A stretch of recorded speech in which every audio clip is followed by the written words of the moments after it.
Hey guys, another game here. We're getting stuck in kind of plat 3. Sometimes we pop up to diamond 1 and then get a bunch of good players and we drop down. Um, I still have to work on refining my build a little bit more. We're going to watch a game against China. It's not the best match. I just wanted to upload or record and start uploading it because it's been a while since I've uploaded games. I feel like the games I've won haven't been very good, and the games I've lost have been winnable, but also not very good play on my part.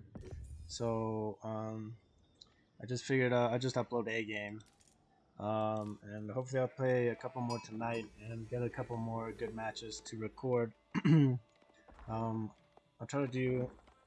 I want to start doing the live recordings again, but I've been playing kind of so-so. I feel like, and I really want to work. I still really want to work on my build and get it down to really refine it. Um, that being said, the other civs seem to be having Rus in particular, HRE obviously, and Rus, China as well. But I feel like Rus has a really big eco advantage, and it might be starting to play some Rus matches. They also have Cav archers and early knights, so it's actually a better Cav civ than the Mongols in my opinion. But we're gonna test it out and see how it goes. So I kind of trying to get as age fast as I can. I only chopped 100 wood, sent one over to start collecting gold, and I've got 7 on food already. Um, our opponent Min going heavy on food, and I think he had 2 scouts, so he did a really good job in picking up sheep. Versus our vision, you can see we did okay, but we didn't do nearly as well as he did. He spots on my ovoo, and yeah, he's just kind of taking up with food right now, and he hasn't gone for his. He's long distance mining gold. Okay, interesting. Instead of dropping a mining camp. Okay, so there you go. He drops his mining camp. Again, kind of surprising he drops the mining camp. That probably sets back his lumber. It probably would have been good to drop a lumber camp. He's got this close wood, so I guess it's not a huge mining distance to pick up this wood for a lumber camp.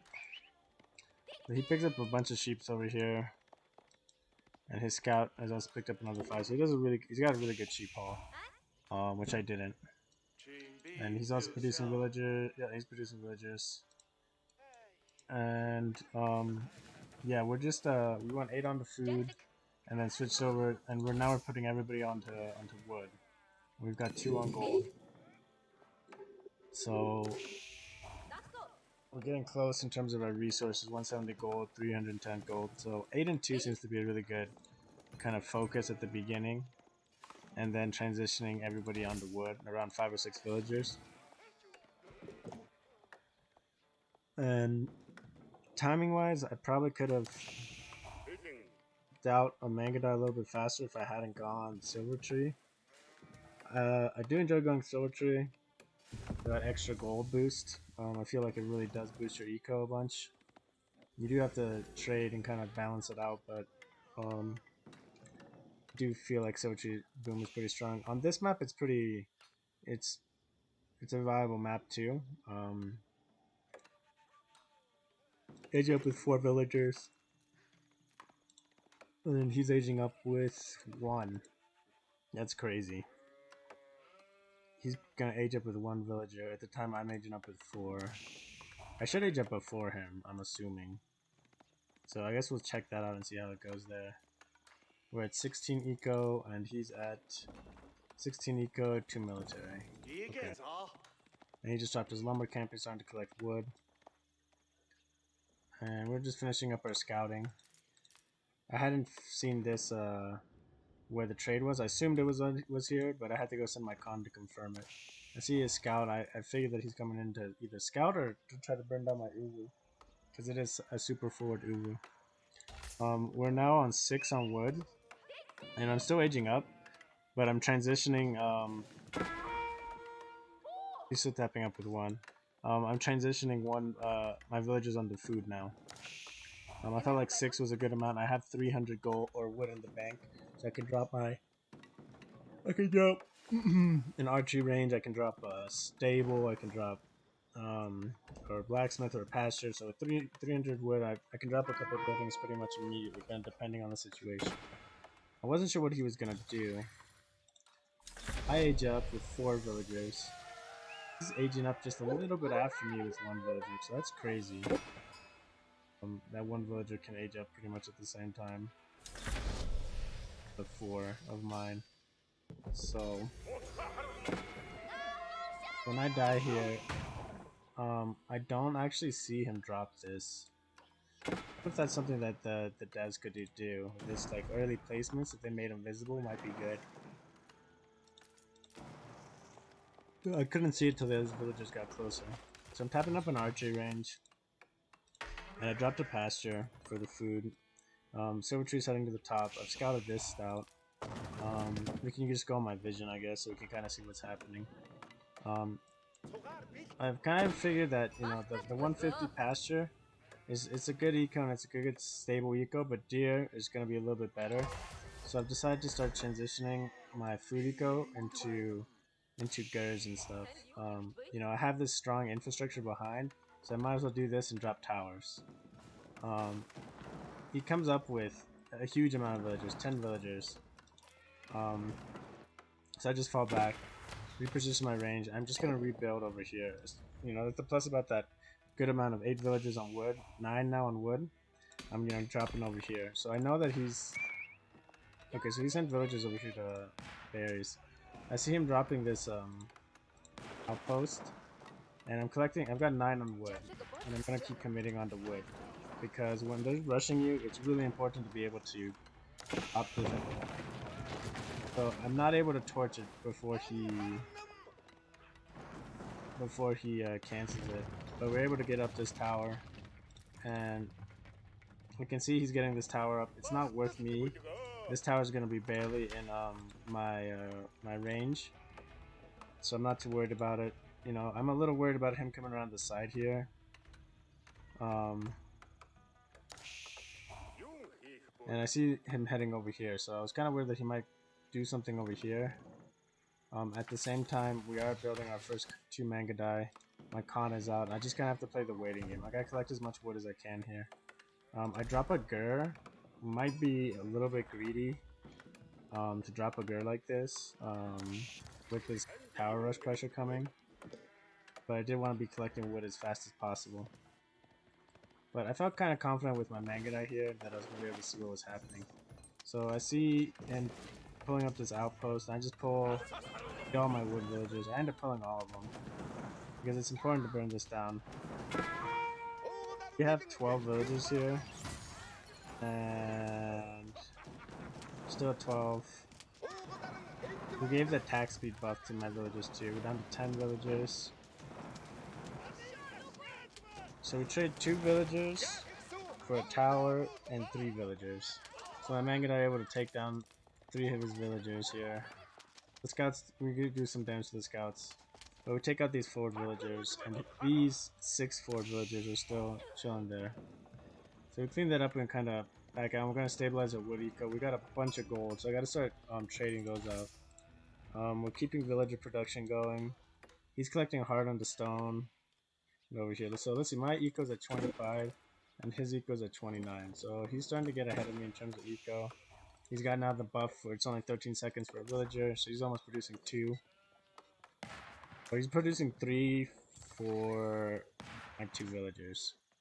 And he pulls these villagers back. Oh, he must be building a TC with them. Yeah? Or he's collecting wood. Okay, so the guys from stone he pulls to build the TC. This TC position, I don't know if it's very good. You know, I think maybe right here would have been better in between the 2 gold nodes. So here are the 2 gold nodes instead of just 1. Yeah, I think this would have been a much stronger position for him. Even here, in between the 2 stones would have been good.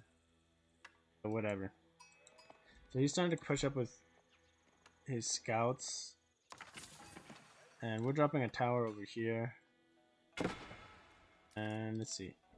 I can't see him, and he can see me. We've dropped a tower in this stealth forest just to make sure that we're not getting messed up. Oh, I sent my my 4 Mangudai and my Khan up to kind of see what I could see and get some raids in. I see him here, and I think he garrisoned.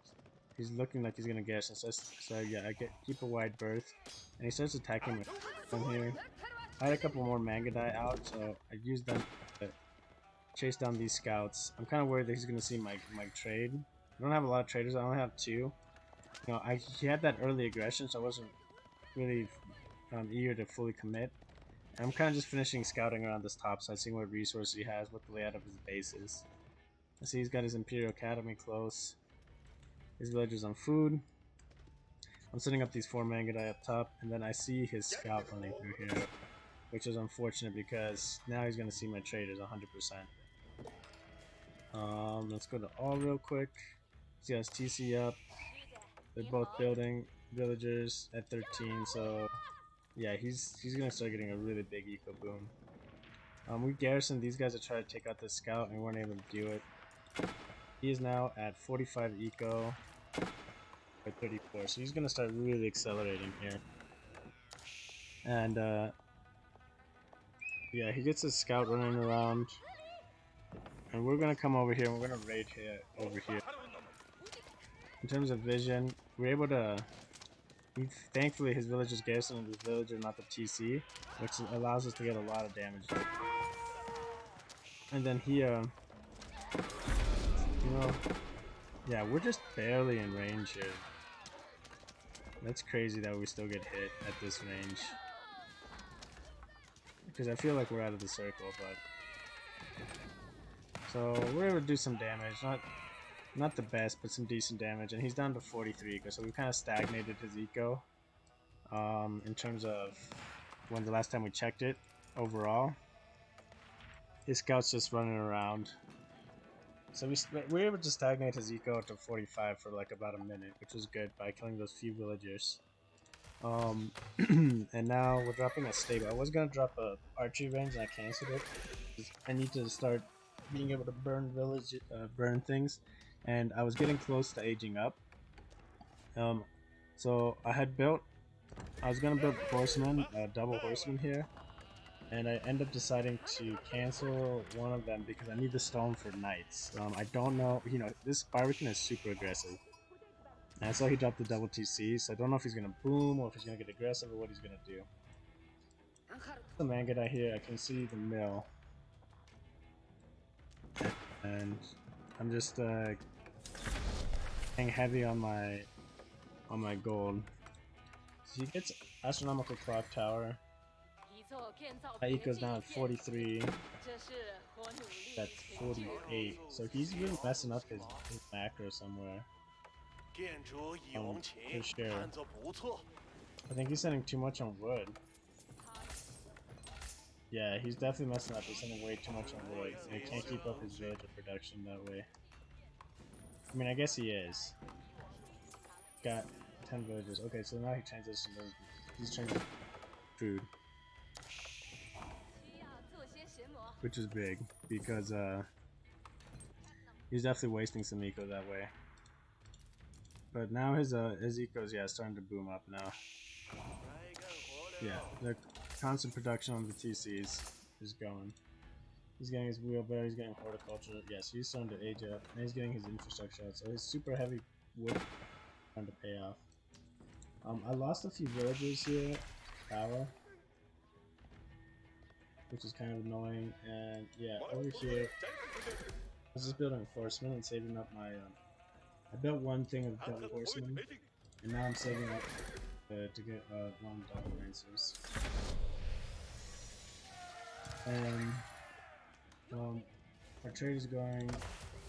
That's wrong. It's got 7, so we're getting a good gold income from those guys.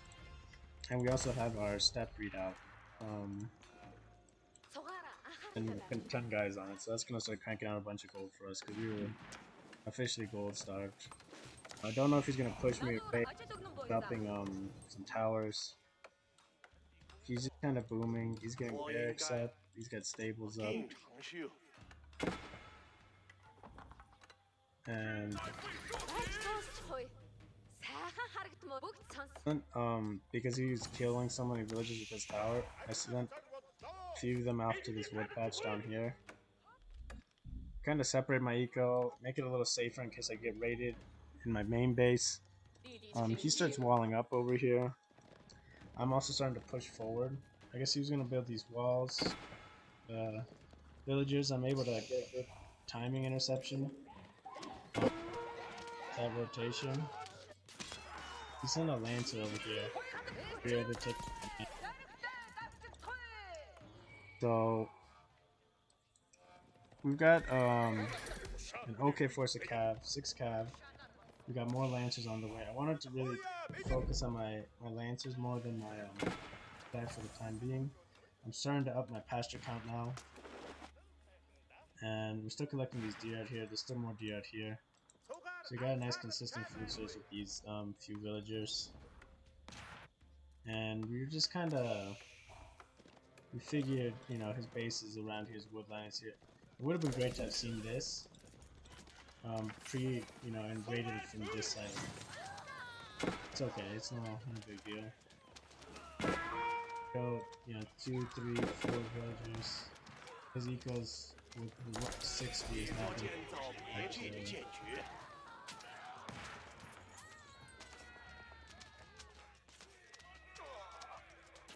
So we're gonna lose my con, I think, here, yeah. But we got his eco almost down to 50 again, which is pretty big. And he's sending a couple knights over. And, yeah, I just kind of fall back here. I see this other tower a little too late, unfortunately. And my cav here is gonna see his, well, they don't see his lancers. Okay, so that was kind of a misstep in terms of my army. I'm circling around this backside to see what I could see. We'll just go back to just my vision. I can see you guys, but I don't realize until way late. I lose one trader. We're at 8 traders, so we're gonna lose a few traders here. But I'm bringing my cav over. I got a good beat for cavalry now too. And we're getting a okay surround. We almost get the surrounding, but not fully. And more traders, which is unfortunate. We're able to kind of mitigate the damage there. We got 2 more traders in the bank, or getting ready to get produced. And his base is trying to get walled up. I had fully circled around up here, and saw nothing yet. I think, yeah, he's trying to wall up this side for raids. He has a huge amount of villagers here. And my eco's at 54, and the is at 66. So we've been able to do some good damage. Go and kind of wither him down. He's massing up a bunch of food, so he's looking to age up. I was contemplating the age up. I just wanted to be able to make a bunch of military. I was gonna age up, or if I was gonna kind of commit to a castle age army. And this is definitely indecisiveness that was going on, but I decided to commit to an army. Because I want to burn down this and secure my wood line, and to do that I really got to take out this barbican of the sun, which now can get cannon and springwood emplacement. That's crazy. She sends down a couple more lancers. My Mangudai kind of hitting in here. Getting a little bit. Gonna fall back. Don't want to lose 2 more lancers again, I guess. Probably would have been a good trade for him just to keep running around with 1 and split them.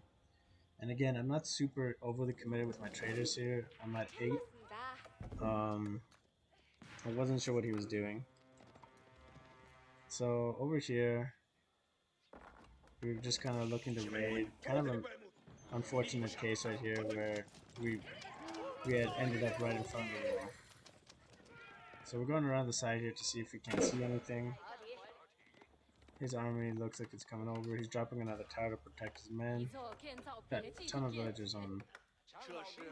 At 58 eco, he's got 77 eco, 14.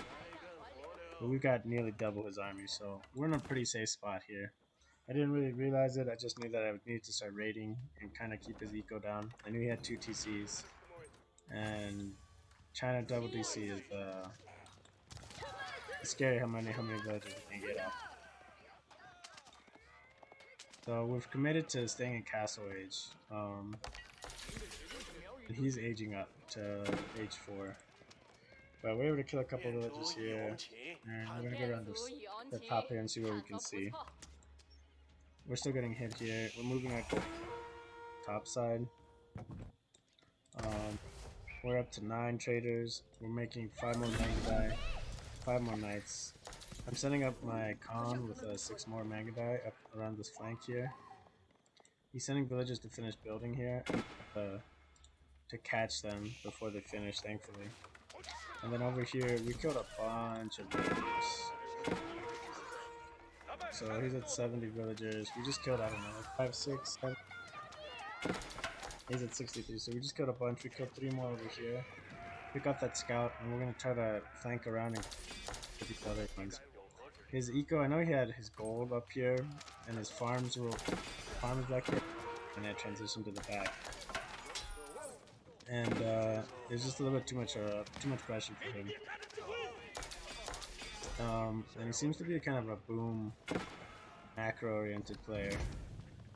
And the pressure got to him a little bit too much, and he decided to quit. I had a good cav force, so I was going to push up on this barbican and this tower very soon. So, good match, fairly easy. He had some, good pressure with that early tower rushing, but he didn't really get as much damage as he needed to. And the kind of raiding that he did was kind of not super strong, disjointed, and I wasn't able to do enough damage to really slow me down. And my raids were able to kill probably around 20-30 villagers until that final raid. That final raid I was able to kill a lot more, but before that I probably killed a total of around 20 villagers, which had kind of normalized our eco. So it was really big that I was able to get those raids in. So it was a good match, and hopefully I'll start getting some more matches. I really want to start refining my build. I want to work on that, and hopefully get into Diamond and stay in there. As well as start working on Roost, because I do want to get up to Conquer, but I think I'm going to have to... the current state of Mongols and Mangudai and all cav is just not... it's not going to work with Mongols, I think. So I'm going to definitely try out a Roost build and see how that goes. Thanks for watching.